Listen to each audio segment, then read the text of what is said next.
Hej og velkommen til 3D-eksperten. I dag der skal vi kigge på Creality Hi. Creality Hi'en er en multifarveprinter i den åbne version fra Creality. Den har en byggeplade på 260 x 260 x 300. Så har den det her CFS-system, hvis man køber komboudgaven, hvor den kan have 4 farver, og udover det, så kan du slå ekstra til, så man kan køre endnu flere farver. Du kan også køre enkeltfarver, så sætter man den bare heroppe på toppen.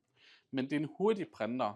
Den kører de her 600 mm i sekundet, og så kan den køre de 4 farver, som er rigtig fedt.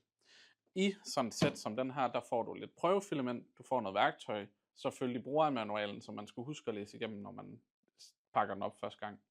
Så får du sådan en her til, og hvis du har noget, der sidder fast, så kan man bruge den til lige at skubbe det fri. Så får du selvfølgelig en flat cutter, og så får du lidt ekstra af det her PTFE-tube til at sætte de her på. Men den kører virkelig godt, den laver nogle solide print, meget hurtig printer, og så det her flere farver, det er rigtig fedt. Men du kan se den ude på Amalienborgvej 57 i Sundby, og ellers så kan du se den inde på hjemmesiden på 3deksperten.dk. Det var sådan set det, jeg lige havde at fortælle om den her Creality Hi. Kom ud og se den, eller også så skriv ind til os, hvis I har nogle spørgsmål angående den. Kan I have en rigtig god dag. Hej.